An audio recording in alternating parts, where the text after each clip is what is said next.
여민의 잡지사 8월호 10번째 페이지 잡지사의 고전 훈장님 전남대 사학과 이성원 교수님과 함께하겠습니다. 어서 오십시오. 네, 안녕하세요. 전남대 사학과 중국사를 전공한 이성원입니다. 네, 반갑습니다. 자, 오늘은 이성원 교수님과 동양 철학 유교 이야기를 할 때 절대 빠질 수 없는 두 이름이죠. 공자왈, 맹자왈 할 때 공자 그리고 맹자에 대해서 알아보도록 하겠습니다. 이름이야 너무 익숙하지만 두 인물이 과연 어떤 삶을 살았고 또 어떻게 동아시아 사상의 뿌리가 되었는지 좀 궁금한 부분이 많은데 오늘 교수님께 들어보도록 하죠. 자, 먼저 공자입니다.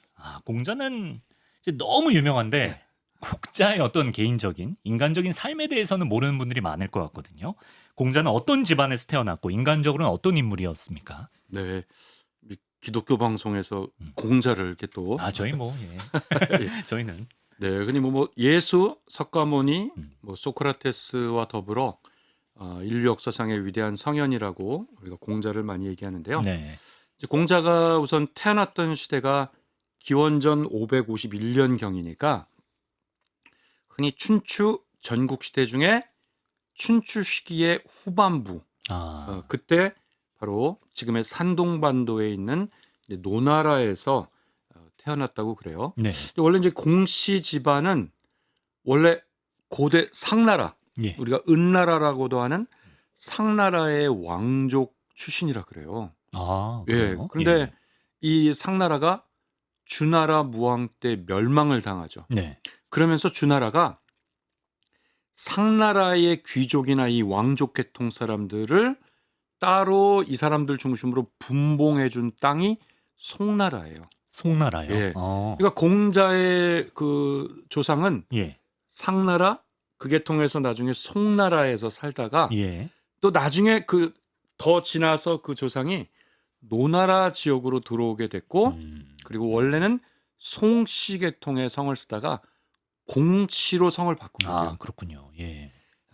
공자는 상나라와 송나라 계통 사람이라고 볼 수 그렇죠. 있는 거죠. 예. 근데 이제 공자가 태어날 때쯤에는 이제 상당히 몰락한 그런 상나라의 귀족 가문 출신이고 공자가 태어날 때 그 아버지 공울이라는 사람은 네. 이미 이제 60대 중반에 접어든 나이예요. 거의 초로에 접어든 사람이죠. 늦둥이를 그런데 봐요? 그때 10대에 불과한 한 여인과 사랑을 나눴는데 예. 아마 하룻밤 사랑이었던 것 같아요. 일설에는 그녀가 무녀, 즉 무당 출신의 무녀라는 설도 있어요. 예. 근데 그녀와 사랑을 나누고 그 사이에서 공자가 그렇구나. 태어난 거예요. 예. 근데 이거를 예. 사마천은 공자세가편에서 예. 이 공자가 아버지와 그 어머니 사이에 태어난 이거를 야합의 결과로 태어났다라고 야합. 썼어요. 예. 야합. 들야자에 서로 합치다. 만날 합칠 합자를 써서 우리가 오늘날 야합이라는 말을 좀 부정적인 뭐 정치용어로도 그렇죠. 예. 뭐 쓰게 되는데 예. 공자의 출생이 바로 이 야합이라는 거죠. 언뜻 보면 의외지만 마치 우리가 뭐 동정녀 마리아가 예수를 마구간에서 출생했다든가 모세가 버려진 날강 유역에서 이 어린아이가 구해서 이집트 왕가에서 성장한 마치 기이한 출생설화. 그런데 그런 출생설화인데도 그들이 위대한 선지자나 예언자나 성현이 되는 일종의 그런 출생설화의 패턴이라고도 볼 수가 있는 거죠. 비슷한 패턴이네요. 어쨌든 몰락한 귀족 가문의 야합으로 출생했다. 예. 그렇다면 공자는 어떻게 그토록 위대한 성현으로 자라날 수가 있었던 걸까요? 그래서 이제 공자의 뭐 어린 시절 공자가 어떻게 그렇게 위대한 선생과 성인이 됐을지에 대한 어린 시절의 기록들은 자세한 건 없는데 공자 이름이 공구죠? 공구? 네, 맞아요. 맞죠. 예. 자는 중리라고 그러죠. 자가 중리. 네. 예. 뭐 일설에 성인이 됐을 때 키가 9척이 훨씬 넘었다 그러는데 9척? 그 당시의 도량형으로 말하면 그래도 180 중반? 상당히 키가 컸다라고 볼 수 있죠. 예. 외모는 아마 그렇게 뛰어나지 않고 네. 언변도 네네. 그렇게 잘하지 않아서 우리가 공자의 논어에 보면 공자가 이 시대에 제자백가나 유세가들이 결국 출세하기 위해서는 뛰어난 외모나 어. 언변을 잘해야 되는 아, 거죠. 그렇군요. 근데 예. 공자는 거기에 좀 일종의 열등의식이 있었던 것 같아요. 아, 그래가지고 예, 예, 공자가 말이 눌변이고 외모가 그래서 그런지 예. 공자는 그런 사람들을 경계했죠. 어. 그게 노노의 교원 영색이에요. 아, 교원 영색이 교묘한 언어와 아첨하는 뛰어난 외모로 하는 그런 거를 약간 컴플렉스 있나? 그렇죠. 컴플렉스인지 그걸 경계한 걸 보면 예. 그런 게 좀 엿보이죠. 음. 다만 고대 경전에 어디에도 잘 나오는 내용이 뭐냐면 공자가 네. 어릴 때부터 제사의식에 매우 조예가 깊었던 사람이에요. 그래서 오. 노나라에서는 이 사대부나 대부급들의 귀족들이 제사 하다가도 잘 모르면 야, 그 공자 걔가 그거 잘하던데 구한테 물어봐. 걔한테 물어봐. 예. 걔가 그거 해박하다더라. 어. 어떤 신에게 어떤 계절에 어떤 제사물을 바쳐야 되고 또 어떤 신분에 따라 어떤 제사 의례를 갖춰야 되는지 이런 데 도통한 게 공자란 사람이에요. 떡잎부터 남달랐네요. 예. 이런 거에 뭐 집안의 분위기에서 그런 걸 익힐 수도 있고 아까 말한 대로 무녀 출신이라는 어머니의 영향도 있을 수 있고 아. 공자 개인이 그런 제사관 계열의 경전에 밝은 사람일 수도 있겠죠. 이게 공자의 특징이에요. 그래서 그런지 네. 이 제자백가 계열에 대해서 사마천의 아버지인 사마담이 사기를 집필할 때 네. 이제 앞부분을 좀 썼다 그랬잖아요. 그렇죠. 그렇죠. 그때 춘추전국 시대의 지식인들의 집단을 분류하면서 유가, 묵가, 법가, 도가 등등의 음. 제자백가들을 분류한 사람이 사마담이에요. 아. 근데 사마담이 예. 이 공자와 제자 집단을 뭐라고 표현할까? 어. 이들을 유라고 기록한 거예요. 예, 예. 육아. 예, 유가라고 할 때 유자인 거죠. 네. 우리 이 선생님께서는 네. 유가의 유자 한자 기억나시죠? 이게 기억나냐고요? 무슨 뜻인 것 같아요? 저게 유자입니까? 그렇죠. 아. 이게 무슨 뜻이죠? 무슨 유지? 저게 뭐지? 뭐 다스리다? 뭐 이런 뜻? 유생, 유가. 예. 그런데 저 유자의 고문자는 네. 왼쪽에 있는 사람 인변이 원래는 없었어요. 아, 네. 그러니까 고대 문자 유자는 위에 비우자에 비유자와 마리을 이자가 아래 이자는 오늘날 옥패는 어조사 마리을 이자지만 어. 저 글자의 원래 고대 문자 뜻은 머리카락이나 수염 같은 터럭이에요. 아, 예, 터럭처럼 보이네요. 예. 그러니까 그래서 저 유자의 두 가지 코드는 비와 머리카락이라는 거죠. 무슨 뜻입니까? 저 글자의 원형은 네. 하늘에게 비가 내려달라고 샤만이 머리를 풀어헤치고 기우제 지내는 샤만의 모습을 묘사한 글자예요. 그럼 그런 해석을 담아서 사마담이 유라고 명칭을 한 거예요. 공자 집단이 무당이라는 말은 아니지만 예. 이 공자의 가장 뚜렷한 특징은 예. 제사의식에 도통한 집단에서 출발했다는 거죠. 약간 뭐 주술적 지식인 이렇게 본 거는 아니라는 거. 그렇죠. 약간 그런 면이 있기 때문에 예. 이 유자로 쓴 것 같아요. 다만 네. 그렇다고 해서 사마담이 이 집단을 샤만의 집단이라고 본 건 아니지만 네. 아주 특징을 잘 잡아낸 거죠. 오히려 공자가 살았던 이 시대는 네. 주술적 세계에서 합리적 세계로의 이성적 세계로 전환되는 그 시대고 그 시대를 연 사람이 공자예요. 아, 본인은 네. 주술적 세계를 누구보다 잘 알아요. 그렇죠. 그러나 이 시대는 이제 옛날에 샤만이나 신을 불러내는 축이나 무, 축, 악사, 악관이나 사관 같은 이런 제사관 계열들이 원래 상나라나 주나라였던 지배계층이었어요.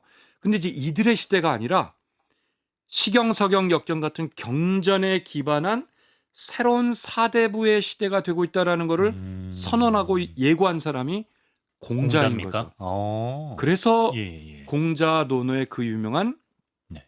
공자께서는 괴력난신을 말하지 않았다. 괴력난신에 대해서 잘 아는 분이죠. 그러나 그런 신비주의나 귀신의 세계를 이제 우리는 말하지 않는다는 거예요. 이게 공자가 시대를 선언한 거라고 볼 수 있어요. 예. 제사 중요하죠. 네. 그러나 공자의 논어에 보면 중요한 것은 조상과 신에 대한 정성과 마음으로 소박하게 제사의식을 만들 수 있어요. 아, 번잡한 허례의식이 중요한 게 아니라 네네. 신을 향한 인간의 진정한 마음이 중요하다라는 것을 논어 전편에 걸쳐서 강조하고 있는 거죠. 아, 육아에서 강조하는 제사가 샤머니즘과 다른 부분이네요. 그렇죠. 그런 예. 시대를 연 게 공자다. 공자라고 볼 수 있어요.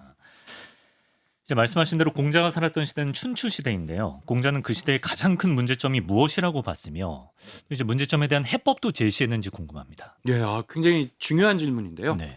우리가 뭐 춘추전국 시대라고 할 때 이 춘추 시대는 보통 기원전 770년부터 기원전 453년까지를 보통 많이 잡아요. 네. 이 시대를 흔히 주나라가 서쪽에 있었던 성주 지역에서 나급으로 수도를 옮겨서 서주 시대가 끝나고 동주 시대라는 말을 쓰기도 하지만 네.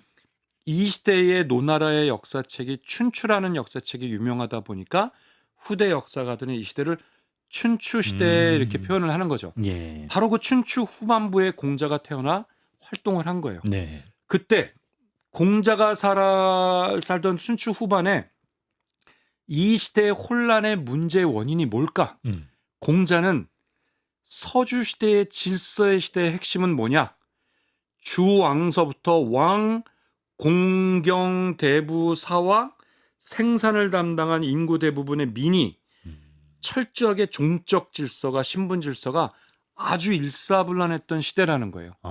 그게 바로 안정된 시대인데 이 종적 질서를 보통 종법 질서라고도 하죠. 예. 근데 그거를 한 글자로 줄이면 예라는 거예요. 예. 그게 예입니까? 그 신분의 질서가? 그렇죠. 공자가 누누이 강조하는 예는 예. 그냥 에티켓이나 매너라는 그런 의미가 아니라 예.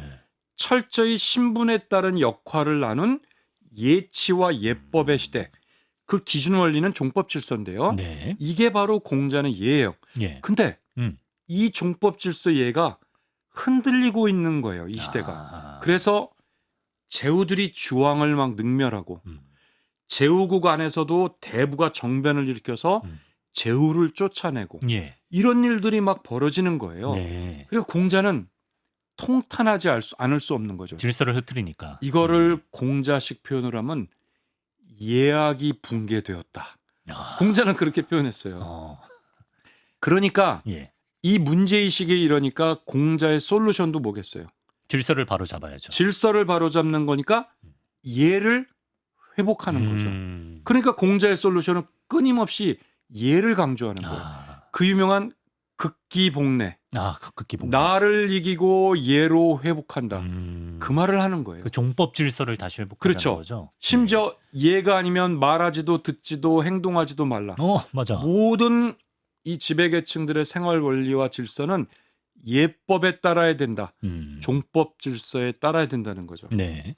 그래서 논어에 뭐 많이 나오는 얘기지만 특히 제나라의 군주인 경공이 공자 선생에게 선생님 도대체 정치의 요체는 무엇입니까? 라고 물어봤어요. 네. 그때 공자의 답변은 잘못 들으면 이거 선문답 같죠. 공자의 답변이 이거예요. 뭐라고 했죠? 군군 신신 부부 자자. 이런 게 이제 논어의 한문에 좀 난해함이면서 예. 한자의 뜻글자의 절묘함이에요. 이걸 보통 이렇게 해석하죠. 군주는 군주다워야 하고 그렇죠. 신하는 신하답고 부모는 부모다우며 자식은 자식다워야 합니다. 네네. 바로 공적 질서든 사적 질서이든 종적 질서의 직분에 충실하고 자기 역할을 하는 것.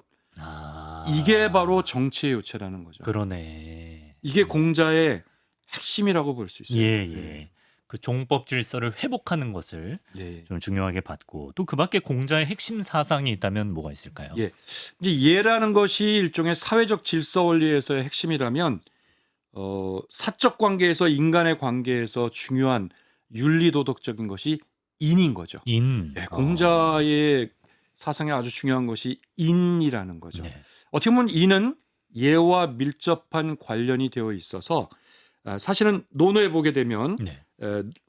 공자의 제자인 번지가 물어보죠. 선생님, 인이라는 게 무엇입니까? 그러자 네. 공자의 답변은 타인에 대한 배려와 존중이다. 이거를 애인이라고 그랬어요.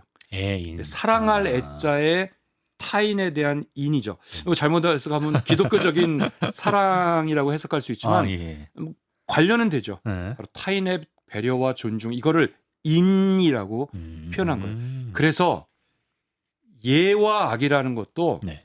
인을 갖춘 자여야만이 예악이 진정으로 발휘된다라고 음. 공자는 강조한 거죠. 그렇군요. 예. 근데 그거 말고도 이제 공자 사상에 오늘날 굉장히 각광받는 공자의 핵심 사상이 있어요. 뭐죠? 공자는 네. 이 종적 질서에 따른 엄격한 분별이라는 예도 강제했지만 네. 분별과 차별만 있어서는 안 되잖아요. 네.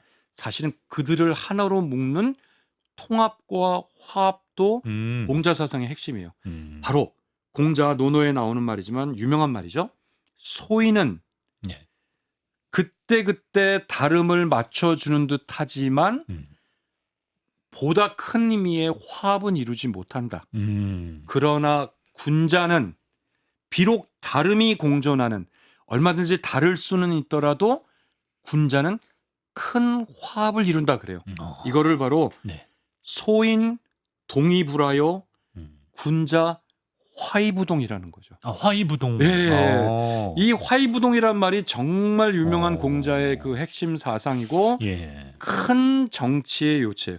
이 사상이 중국 2000여 년 동안 중국 정치의 큰 비전과 지향은 큰 화합인 거죠. 네네. 혹시 네.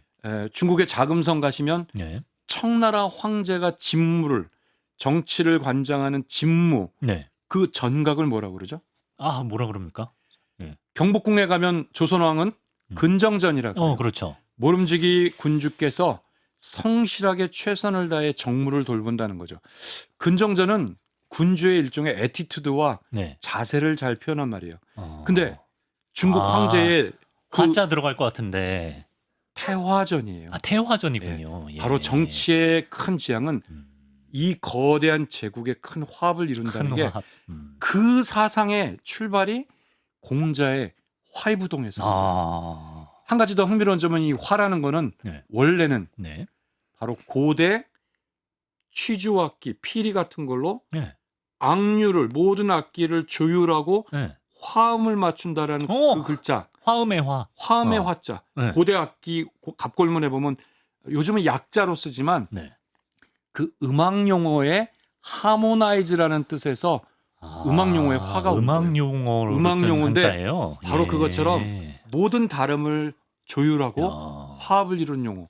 화이부동이 공자의 큰 사상이라고 볼 수 있어요. 공자가 실제로도 음악 좋아했었죠. 그렇죠. 음악에 그렇죠. 엄청 마지막까지 70평생의 마지막 최후의 순간까지 시경과 역경에 집중하다가 나중에 최후를 맞았죠. 막 고기도 안 먹고 음악에만 몰두한 적도 있고. 맞아요. 그 얘기도 들어봤거든요. 순임금의 그 노래를 듣고 너무 감동하여 3일 식음을 전폐하며 그 음악을 익히느라고 집중한다. 그런 거죠. 예. 그리고 이제 사기에 따르면 공자는 노나라에서 고위 관직도 역임했다고 하는데, 그럼 앞서 말씀하신 공자의 그런 정치 이념이 실제 춘추 시대 정치에도 반영이 됐을까요? 사실 사마천이 사기에서 공자에 대해서 기록한 공자세가에 보면 공자가 노나라의 일종의 건설부 장관에 해당되는 사공직무라든가 뭐 법무부 장관에 비슷한 사구관직을 역임한 것처럼 이렇게 나오죠. 나오는데 네네. 오늘날 우리 중국 고대사 연구자들은 좀 그걸 회의적으로 봐요.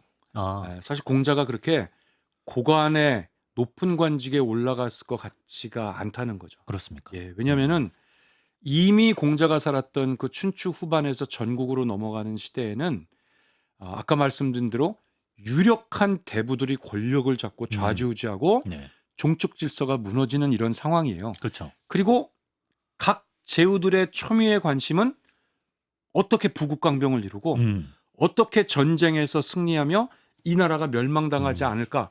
이게 이제 제후들의 첨예의 관심이에요. 네. 그래서 이 제후들은 엄청난 부국강병이나 국가의 혁신을 위해서 필요하다면 이런 거를 추진할 능력자가 필요한 거예요. 심지어 그 사람이 신분과 국적을 초월해서라도 이런 사람이 필요한 거죠. 근데 논어에 보게 되면 공자 선생님이 아주 고명하시고 명성이 있으신 것 같으니까 여러 나라 제후들이 공자가 찾아오면 선생님 오셨습니까? 그러면서 막 예우하는 것 같아요. 그래서 제일 궁금한 게 뭐겠어요? 선생님, 어떻게 하면 전쟁에서 전쟁에 대해서 어떻게 아십니까? 그러면 예. 저는 공자가 전쟁에 대해서도 잘 알 거라 생각돼요. 근데 공자는 나는 전쟁에 대해서는 잘 모르. 그렇게 얘기해요. 그런 질문에 대해서 잘 답을 안 해줘요. 선생님, 정치는 뭡니까? 그러면 정은 정이요. 그 정치를 물었는데 바를 정자라는 거예요. 정이라는 건 지배하는 통치자나 지배계층들이 옳고도야 된다는 거예요. 뭐 틀린 말은 아닌데 실망했겠네요. 예. 우리 편집장님께서 네. 공자가 이렇게 군주라면. 왔다면 제후라면 네. 공자한테 중책을 맡기겠어요? 못 쓰겠다 이러겠죠 뒤에 가서. 예. 존경할 만한 분이지만 이미 이 시대는 그런 시대가 아닌 거예요. 공자께서는 예학이 붕괴됐다고 하지만 이 시대는 거대한 대전환의 시대로 가고 있는 거죠. 그러니 열국들의 제후들의 기대를 충족하는 이야기를 해주지 않아요. 공자 스스로는 관직에 대한 뜻이 있긴 있었나요? 있었어요. 있었음에도 정말 그랬던 것 같아요. 그래서 자기의 입론을 얘기하지만 얘를 다시 회복해야 됩니다.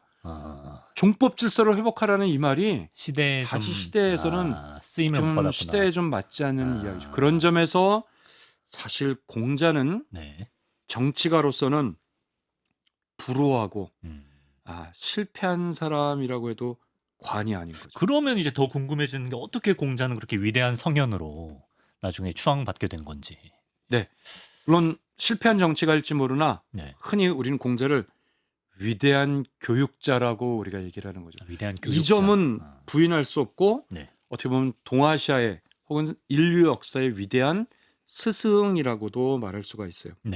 사실 이제 고대 중국에서 바로 이 시대는 교육이라고 하는 거는 최상위의 지배계층들의 자제들만 국가가 교육을 시켜요.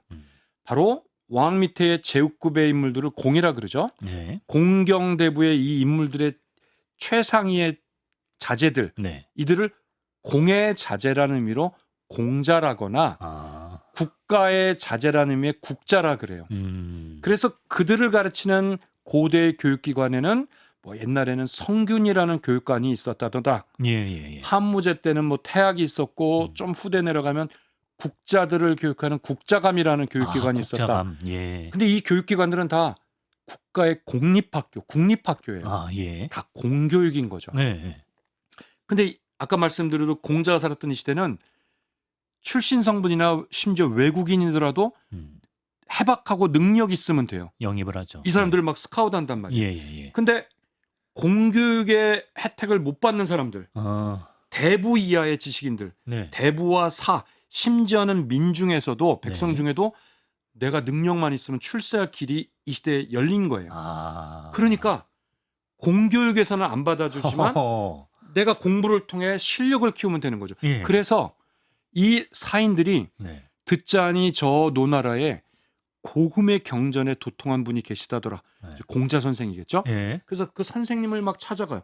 저 나라에 가면 뭐 노자, 장자, 묵자 그런 선생님에 찾아가서 사적인 집단을 구성해서 바로 그런 고명한 여러 선생님들을 제자라고 하는 거예요. 제자. 여러 제자의 자, 여기서 자는 아들 자자가 아니라 존칭에 대한 그 범칭으로 이미 쓰는 거예요. 선생님이라는 뜻이죠. 그래서 그 선생님과 학단을 구성하게 되는데 그 선생과 제자의 집단은 일종의 학문 공동체이자 교육 공동체이자 생활 공동체예요. 그래서 그 학단을 여러 개의 학단인데 집가자를 써서 백가라고 하는 거죠. 바로 제자백가는 이런 시대의 요구에 의해서 만들어진 사학 공동체이자 생활 공동체, 학문 공동체예요. 바로 공자와 그 집단이 가장 초기의 형식의 조직이었고 그런 점에서 공자와 유가는 동아시아 사학의 출발이에요. 사교육의 출발. 사교육의 출발인 거예요. 근데 공자가 어떻게 제자들을 양성했는지 보면 아주 감탄을 금치 못해요. 왜요? 사실 논어의 매력은 저는 뭐 공자의 사상도 물론 있는데 어떻게 이렇게 그 약 70여 명의 제자를 양성했다 그러는데 70여 명. 제자들의 취향과 성향과 성정, 개성이 다 달라요. 근데 그들 하나하나의 개성에 맞게 맞춤형으로 질의응답을 하면서 얘기를 나눠요. 성급한 친구에 대해서는 지금 그럴 때가 아니야. 좀 더 신중하게 할 필요가 있어. 자공 같은 친구겠죠. 그렇죠, 그렇죠. 근데 아내처럼 너무 소극적이고 신중한 친구는 좀 그렇지. 분발할 것을 요구한다든가 요즘에 말하는 교육학의 맞춤형 교육의 그게 최고의 공자예요. 선생님이네 진짜. 그리고 어떻게 교육을 했을까? 뭐 칠판이 있을까요? 뭐 PPT로 했을까? 사실 2,500년 전의 교육이란 거는 교과서도 거의 없어요. 텍스트도 없어요. 책도 안 봅니까? 거의 없어요. 예. 왜냐하면 시경 하나라는 경전만 해도 305편의 노래집이면 그렇지, 그렇지. 그 당시에 목간 죽간이라면 이 두루마리를 300, 400개를 쌓아놔야 시경 하나예요. 그러네요. 예. 이 경전은 네. 이 선생님의 머릿속에 도통한 선생님의 머릿속에 다 있어요. 선생님이 그 경전을 네. 선창하면 제자는 따라 부르거나 네. 그리고 가장 중요한 교육 방법은 네. 선생이 묻고 제자가 답하고 제자가 궁금한 걸 물어보면 선생이 답변을 하는 대화법 혹은 문답법의 방법이 거의 유일한 것이자 방법인 거죠. 고대 그리스의 플라톤의 대화편. 예. 왜 대화편이에요? 플라톤의 이야기 전부 다 소크라테스 입을 빌은 대화예요. 그렇군요. 이게 예. 바로 한계일 수도 있지만 오늘날에서도 교육학에서 네. 최고의 교육 방법은 선생님과 제자의 1대1 토론과 대화와 문답인 거죠. 아까 저한테 U자 무슨 뜻일 것 같냐고 물어보셨잖아요. 그거 아마 네. 문답법. 죽을 때까지 있지 않을까요? 맞아요. 왜냐하면 맞아요. 굉장히 예. 밀도 있는 이야기를 나누는 거죠. 네, 그걸 보면 네. 공자가 정말 대단한 학자이자 선생님이라는 거를 알 수 있죠. 그래서 중국에서는 이미 공자를 네. 만세의 사표다, 영원한 스승이라고 공자를 추존하면서 네. 공자가 전국시대 후반부터는 물론 육아 집단이 먼저 그렇게 일부러 만든 면이 있지만 성현의 반열로 올라갔다. 그렇게 볼 수가 있겠어요. 네, 그렇습니다. 그렇게 훌륭하게 제자들을 키워서 이제 공자의 사후에 그 제자들이 공자의 가르침을 설파하고 그런 대화와 문답을 엮어서 논어를 저술했다고 합니다. 네. 자, 그러면 이제 두 번째 주인공 맹자에 대해서 알아보겠습니다. 이 맹자 역시도 워낙 이제 공자, 맹자 나란히 함께 불리다 보니까 우리가 동시대 사람이라고 착각할 수가 있지만 무려 150년 이상 시대 차이가 나고 맹자 스스로도 공자를 열렬히 추앙했던 문화생 중 하나였다고 하는데 근데 그 시대 그 세월의 차이를 보면 직접 제자는 아니었을 것 같아요. 150년 차이가 나니까. 그렇죠. 예. 아까 우리가 이제 공자가 기원전 551년 춘추 후반에 태어난 분이라면 이제 맹자가 기원전 372년경이면 전국 시대 중반. 전국 시대구나. 그러니까 뭐 150년도 더 넘는 한 170여 년 가까이 시대 차이가 있으니까 공자의 직접 제자는 아니죠. 네. 공자가 죽고 70여 명의 제자들이 전국 각지로 흩어지면서 뭐 위대한 성현 당대에는 빛을 보지 못했을 수도 있지만 우리가 뭐 석가모니나 예수님도 그런 것처럼 제자들이 면면이 이어가며 설법을 하면서 그 사상은 계속 전통과 유산을 이어갔다라고 볼 수가 있겠어요. 네. 근데 그 중에서도 공자의 제자들을 크게 두 개의 유파로 보게 되면 예. 이제 증자와 자사 계통이 있고 특히 자사는 이제 공자의 손자이기도 하죠. 네. 또 하나의 유파는 이제 증자와 자사와 또 하나는 자자. 자아와 자유 계통이 이렇게 연결되는 거죠. 자하와 자유. 예. 이 두 계통이 이제 공자 사상을 개선한 큰 흐름이고 바로 이 두 계통 안에서 바로 맹자는 네. 바로 자사 계열의 계열로 들어간 문화생이라고 볼 수가 있어요. 그리고 순자는 네. 반대로 자아와 자유 계통의 그 그렇구나. 문화에서 이어가는 다 육아지만 예. 조금 계보가 다른 그런 계통이라고 볼 수가 있겠죠. 뭐 계통이 어떻게 다른데요? 예. 뭐 일종의 증자와 자사 계열에서는 네. 일종의 개인의 이제 그 노력, 네. 개인의 노력과 특히 인을 중심으로 해서 자신의 수양을 중심으로 한 것이 바로 증자와 자사 계열이고 거기에 맹자가 들어갔고. 그렇죠. 예. 자아와 자유 계통은 예법, 예치를 좀 더 강조한 어허. 좀 그걸 숭례파라고 볼 수가 있어요.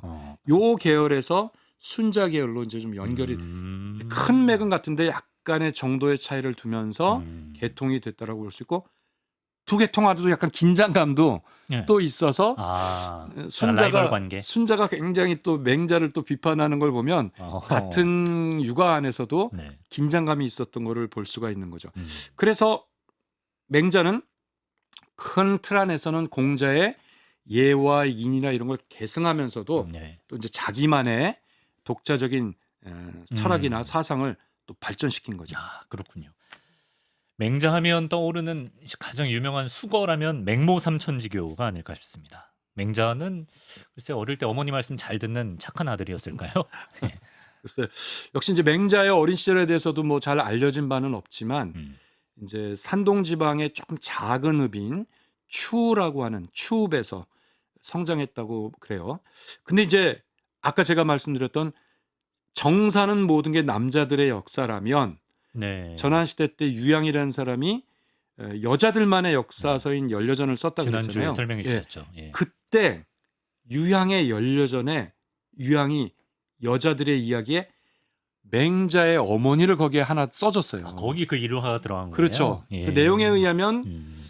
맹자가 어릴 때 예. 어머니와 살았던 그 동네가 묘지, 공동묘지가 있는 그런 부근에 살았다는 거예요. 네. 그러자 어릴 때 맹자는 아이들과 놀 때 묘지기 역할 같은 거를 맨날 따라하고 놀았다는 거예요. 그러자 어머니가 여기서 살아서는 안 되겠구나. 다른 데 이사 가야 아이에게 교육에 영향을 주겠거니 하고 이사 갔는데 이번에 이사 간 집은 저작거리 그런 근처에 이사 가게 되니까 네. 맹자가 맨날 장사하는 역할을 하면서 네. 그런 놀이를 했다는 거죠. 그래서 이것도 안 되겠구나 해서 네. 마지막 이사 간 곳은 바로 학교 근처에 이사 가자 맹자가 예의범절에 대한 거를 하면서 네. 익히고 놀았다더라. 이것이 맹모 삼천지교라는 일화가 그 어머니에서 전해진 거고 이것은 자녀 교육을 위한 어머니의 헌신 혹은 진정 어린 노력 뭐 그런 상징이기도 하고 또 한편으로 보면 교육 환경이 되게 학군의 시작이네 이게. 아까 사교육의 시작이자 지금 육아가 학군의 시작이네요. 교육 환경이 예, 또 예. 중요하다는 거를 약간 예. 시사하는 그런 흥미로운 아하. 이야기이기도 한 거죠. 네. 그러네요. 아까 맹자가 이제 육아 사상을 잘 받아들이면서도 자신만의 독자적인 어떤 특징을 발전시켰다고 하셨는데 맹자 사상의 핵심은 어떻게 설명하시겠습니까? 네, 맹자가 오죽하면 이제 육아에서는 공자의 버금가는 성인이다 그래서 흔히 맹자를 이제 아성이라고도 많이 표현하는데 기본적인 공자의 사상을 계승하면서도 또 어떤 점이 맹자만의 사상의 독자성이 있느냐? 우선 종적 질서인 이런 예를 계승하면서도 맹자는 이것이 하늘의 천도의 이론에 따른 거다. 왜 누구는 군주이고 누구는 신하이고 누구는 관직을 얻고 천하의 모든 직분이 있는데 네. 이 종적 서열이 있고 이것은 사실 하늘이 그들에게 천직의 직분 그거를 줬다는 거예요. 천직이다. 이거를 천분론이라고도 하고 천도론이라고도 볼 수 있는 거죠. 예. 다시 말하면 이 종적 질서의 근거를 하늘의 천도에 더 연결해서 뭐 세련화할 수도 있고 정교하게 만든 거라고 볼 수 있어요. 그 본분에 충실해라 이건가요? 그렇죠. 각자 본분에 충실하라. 어. 그 천도나 천직을 군주에게 적용하게 되면 왜 왕은 지상세계를 통치할까? 그자가 가장 도덕적 완성자이고 그래서 하늘은 그자에게 군주의 명분인 천명을 내린 거다 이거예요. 그 천명을 가진 자가 통치하는 것을 맹자식으로 이걸 왕도론이라 그래요. 왕도론. 그러니까 왕이 통치하는 이 왕도는 네. 최고의 도덕군자이자 능력자인 천명을 받은 자라는 거죠. 그런데 네. 맹자가 살았던 그 직전 시대부터 힘의 논리와 그렇지. 권력과 군사력이 강한 제후, 네. 유력한 제후 이걸 당시에 패자라 그랬는데 예. 패자가 정치 질서를 좌지우지하는 것은 네. 이걸 맹자식으로 패도라고 대비했어요. 패도. 패도. 예. 바로 왕도에 대비된 패도. 네. 이 패도는 천명도 없는 자가 오로지 힘의 논리로 질서를 잡으려는 건데 맹자는 이걸 냉혹하게 비판했는데 패자를 안 좋게 봤네. 이게 바로 왕도론이자 패도론이라고 볼 수가 있는 거죠. 예. 인륜론은 뭡니까? 거기다 예. 이 맹자가 주목한 것은 이제 인간의 윤리, 인륜에 대해서도 주목하게 되면서 인간이라는 존재가 왜 짐승들과 다르냐? 우리도 뭐 무슨 생각하는 동물이다, 사회적 동물이라고 하지만 네. 왜 우리는 금수와 다를까? 성인께서 가르침을 통해 인간은 인륜을 주었기 때문이라는 거예요. 그 인륜이라는 건 뭐냐? 네. 군주와 신하 간에는 도의라는 윤리가 있고 아, 예. 남편과 부인 간에는 분별의 윤리가 있고 군신유의 부부유별. 어른과 아이 간에 서열이 있고 장유유서. 친구 간에는 신의가 있다라는 바로 부모유신. 맹자에 나오는 아. 부자유친 군신유의 부부유별 장유유서 붕유신이라는 오륜. 아. 네, 이것도 바로 맹자가 체계화해서 거의 우리가 근대 초기까지 이 윤리 일륜을 굉장히 중요하게 한 거죠. 예. 윤리 시간 생각이 좀 나는데 우리 윤리 시간에 또 외우는 게 맹자하면 성선설을 주장하지 않았습니까? 그렇습니다. 예. 이제 맹자 사상의 굉장히 차별화된 부분은 공자가 사회 구조적인 부분을 주목했다면 맹자는 그 사회의 문제점은 결국 인간의 타고난 본성이나 성정의 문제가 있는 게 아닐까? 왜 인간은 선하고 악하고 왜 이런 식의 갈등과 문제를 야기할까? 이거를 흔히 본성론이나 성정론이라고 하는 거예요. 네. 그래서 맹자는 사람이 타고난 그 성정에는 이런 게 있다는 거예요. 남을 보고 무슨 사건을 보면 측은한 연민의 마음이 있지. 그거는 그 사람한테 어질다라는 인이 있기 때문이야. 어떤 걸 보고 부끄러워하고 화를 내는 싫어하는 마음이 있는데 그 성정은 마음에 의가 있기 때문이겠지. 남을 공경하는 마음은 예가 있기 때문이고 옳고 그름을 판별하는 것은 바로 지혜의 그 단서가 있기 때문이야. 바로 인의예지라는 이 단서들 예. 이거를 맹자는 사단이라고 봤고 사단. 이 사단을 근거로 해서 결국 인간은 측은지심, 수호지심, 공경지심, 시비지심 등의 본성이 있다는 거예요. 굉장히 인간의 그 성정에 대해서 천착하고 주목한 거죠. 예. 그러면 네. 인간은 태어날 때 이 본성이 어떨까? 맹자는 태어날 때부터 선하다고 본 거예요. 다만 이 선하다라는 것은 우리가 단지 윤리적으로 착하다라는 정도의 뜻은 아니에요. 보다 온전하고 완전한 형태에 갖추어진 것을 선이라는 거죠. 원래 인간은 타고날 때부터 선한 갖추어진 존재인데 네. 인간이 성장하고 타락하고 오염되면서 이 선이 점점 악으로 타락돼 간다는 거예요. 네. 그러면 결국 맹자의 주장은 원래 타고난 선으로 회복시킬 돌아가야 되는 거죠. 바로 육아적인 제도와 교육을 통해 선으로 가야 된다. 이거를 맹자는 인성지 선야 타고난 인간의 성정은 선하다고 본 거예요. 자, 그러면 네네. 제도와 교육을 통해 인간이 엄청 노력을 해서 선으로 간다라는 걸 육아식, 맹자식으로 표현하면 인위선이에요. 인위선. 인간이 네. 노력을 해서 선, 예. 온전한 완전체로 간다는 거죠. 네. 인위적이란 말 우리 많이 들어봤죠. 인위적이라고 하죠. 여기서 나온 말이에요. 아. 인위적이다. 굉장히 인간이 노력하는 거죠. 예. 이 그럼, 인위적이라는 말을 좀 더 줄이면 예. 인자에다가 행할 위자를 하나로 줄이면 위선이 되는 거예요. 여기서 위선이 나오네요. 그렇죠. 예. 우리 편집장님은 네. 항상 선하려고 노력하시나요? 예. 훌륭한 사람이 되고 싶으세요? 예. 그러면 우리 이강민 편집장님은 네. 위선자신 거예요. 그리고 맹자는 위선을 좋게 말한 거죠. 육아식으로는 인위선 위선은 적극적 노력하는 사람이다. 그러니까 선을 회복하려는 노력. 아주 중요한 노력이라는 거예요. 그런데 노자장자 같은 도가 입장에서는 예. 제도와 교육을 통해 인위선하는 거는 네. 쓸모없고 부질없고 그 인간의 타고난 본성을 규제한다라는 거예요. 그래서 도가는 인위선하지 말아라. 인위적으로 하지 말라는 거죠. 거기서 부정적 뉘앙스가 나오는 거예요. 거기에 엔티테제를 주장한 거예요. 그게 무위인 거죠. 무위. 인위의 반대 쪽에 무위가 있는 거예요. 무위라는 말은 아무것도 하지 말라는 게 아니라 육아처럼 인위하지 말라는 거예요. 그냥 타고난 본성에 맡기고 예. 타고난 그 자연 그대로 자기 성정을 맡기고 두어라. 이게 무위 자연인 거죠. 무위 자연이다. 예. 거기서 도가의 반대, 네. 반론이 제기가 되고 치열한 논쟁인 거죠.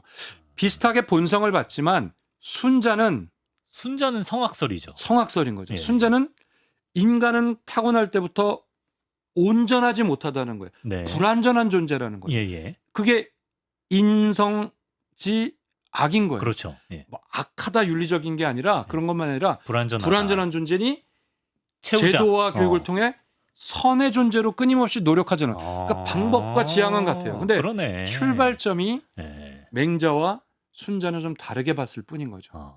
단순히 태어날 때 착하다 못하다 이게 아니구나. 예, 예. 예. 윤리 시간에 좀 이렇게 수업 들었으면 잘 봤을 것 같은데. 예. 어쨌든 이제 공자와 맹자 두 거장의 사상을 이렇게 훑어보다 보니까 육아의 전통을 계승하면서도 보다 다양한 관점과 풍부한 담론이 좀 생긴 듯한 모습인데요. 네.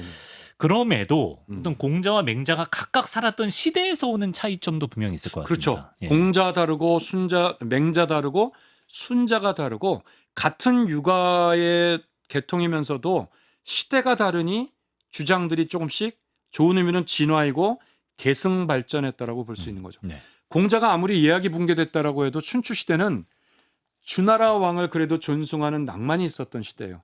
그런데 전국 시대로 넘어가서 맹자가 살았던 시대는 완전히 약육강식의 그렇죠. 시대가 되고 네. 이제는 주왕이 엄연히 계시는데도 네.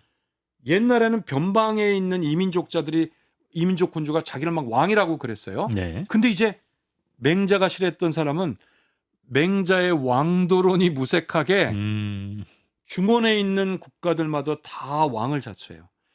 한마디로 개나 소나 다 왕인 거예요. 이렇게 주나라 왕의 권위가 떨어지고 급변하던 시대가 되었으니 네. 이제 맹자의 사상도 공자의 사상을 계승하면서도 발전하는 거죠.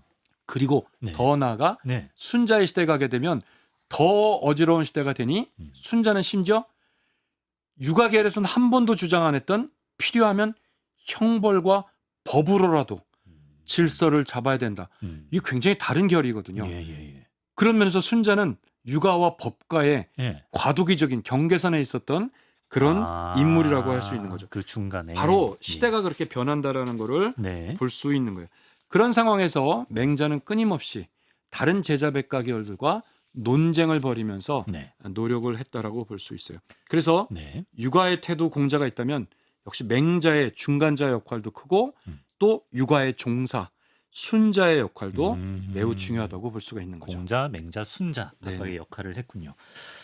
근데 이제 아까 말씀하셨듯이 춘추 전국시대 열국의 제후들은 당장 부국강병에 혈안이 돼 있고 전쟁에서 이기는데 모든 것을 집중하다 보니까 법가나 병가 지식인들을 선호했다고 하셨는데 그렇다면 공자와 맹자의 육아 사상은 언제 또 어떻게 동아시아의 지배 이념으로 자리 잡게 된 걸까요?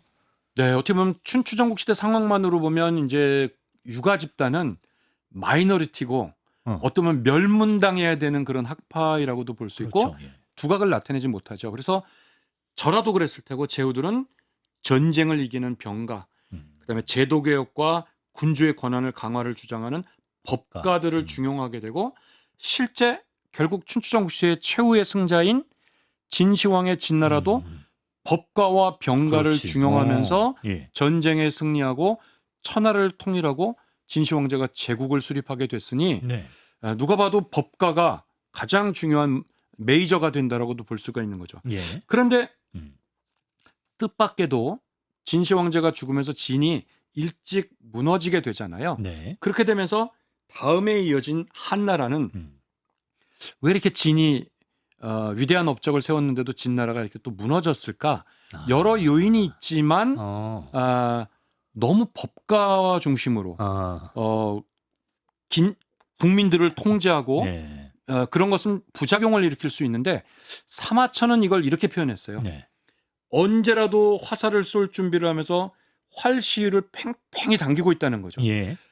진나라가 예. 편집장님에게 화살 시위를 이렇게 당기고 있다면 어떻겠어요? 굉장히 두려움과 공포 속에 그렇죠. 만성적 피로도에 경직되죠. 있는 거죠. 경직된 예. 거죠. 예.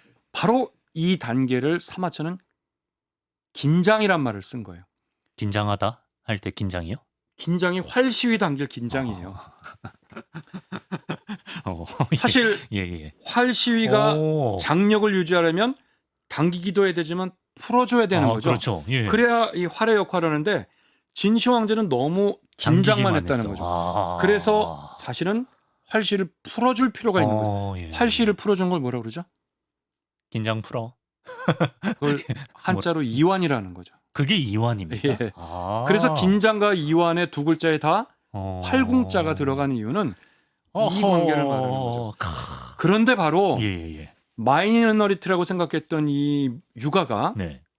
놀라운 반전은 한 제국의 안정과 번영의 시기인 음. 또 사마천이 살았던 시대인 한무제인 거죠. 한무제. 예. 한무제가 이제 제국을 안정을 누리게 되면서 네. 평화와 안정의 시대에서는 활시위만 당기는 이 방식은 부작용이 있고 그렇죠. 문제점이 있는 거죠. 음. 그래서 활시위가 당길 때도 있지만 이완해 주. 이완의 방법이 필요한데 음. 여기서 바로 동중서나 면면이 이어지던 육아 집단들이 음. 그 주장을 받아들이면서 한무제는 육아 이념을 표방하게 되는 거예요. 보다 세련되면서 예. 정교한 통치 방법으로 자연스러운 충성을 확보하면서 국가를 통치하는 방법에 그래? 공자 선생이 자연스러운 종적 질서를 강조했었지. 이미 우리는 법률로 냉철하게 통치하고 있어. 네. 육아 이념을 받아들였다고 해서 법가를 폐기 처분한 게 아니라 네.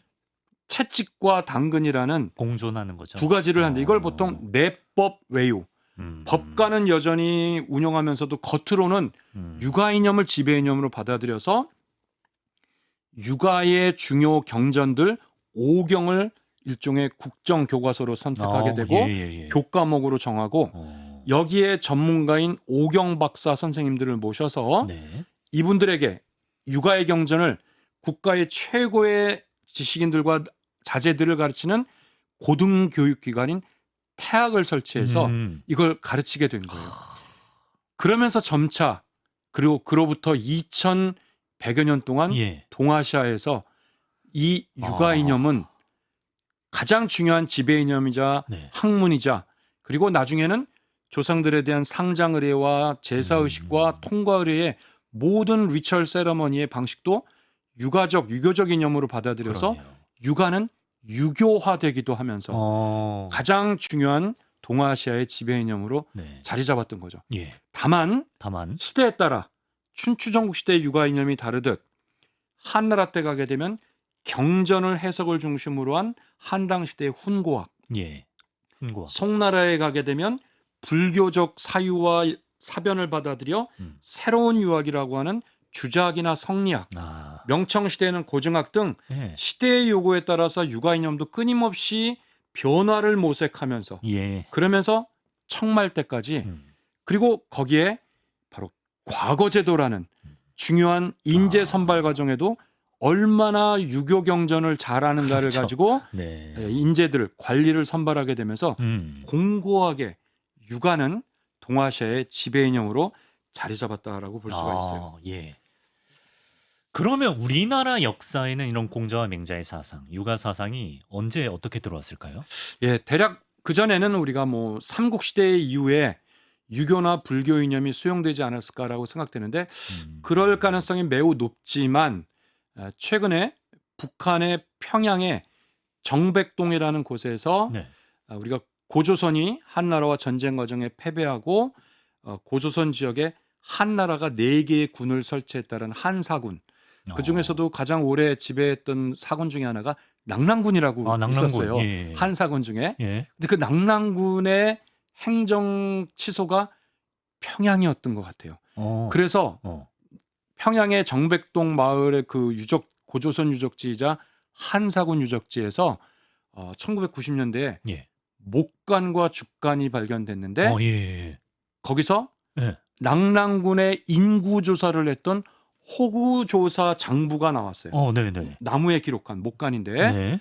근데 그 호구 조사한 기록이 기원전 45년경이에요. 기원전 45년에 무려 기원전 1세기경의 기록인 거죠. 예. 근데 그 발견된 거기서 옆에서 네. 죽간에 기록되어 있는 공자 선생님의 논어 일부가 나왔어요. 그러면 시기도 얼추 맞다. 네, 그러니까 한반도에서 나온 육아와 또 특히 논어의 기록이 기원전 1세기 중반까지 소급이 된 거예요. 그러니까 일단 그렇게 올라갈 수가 있는 거죠. 다만 네. 나중에 한사군이 폐지된 이후에 이러한 논어나 육아 사상이 한반도에 어떤 계보로 지속됐는지는 아직 연관성은 잘 밝혀지지 않았지만 네. 상당한 시차를 두고 네. 한 500여 년이 다시 지나 삼국 시대에 뭐 화랑들의 교육이라든가 이런 데서 육아 교육이 있었던 걸 보니까 그래도 어쨌든 한반도의 육아의 전례는 적어도 그러네요. 기원전 1세기로 이제 야. 많이 소급될 수 있죠. 예. 그리고 나서 본격적으로는 역시 고려 때, 고려 때. 고려 때 상당히 개방적으로 고려의 지식인들이 우리가 송나라나 또 원나라, 몽골의 원나라 때 직접 중국에 가서 육아 경전을 배우고 공부하고 심지어 중국의 송나라나 원나라에서 과거급제까지 했던 사람들도 있고 그들이 돌아와서 바로 고려에서 육아 사상을 퍼뜨리고 또 성리학도 발전시키고 그리고 중국이 때로는 이민족 왕조, 네. 원나라나 또 만주족의 청나라 때는 오히려 조선에서 가장 중요한 성리학이나 이런 것들을 더욱더 성숙하게 발전시켰던 것이 오히려 조선일 정도로 아하. 뭐 퇴계 이황 선생이나 이율곡 선생 등등 조선에서 오히려 유학 사상이 성리학이 꽃을 피웠던 그런 역사 과정도 있던 거죠. 그런데 다만 이제 예. 근대에 와서 네.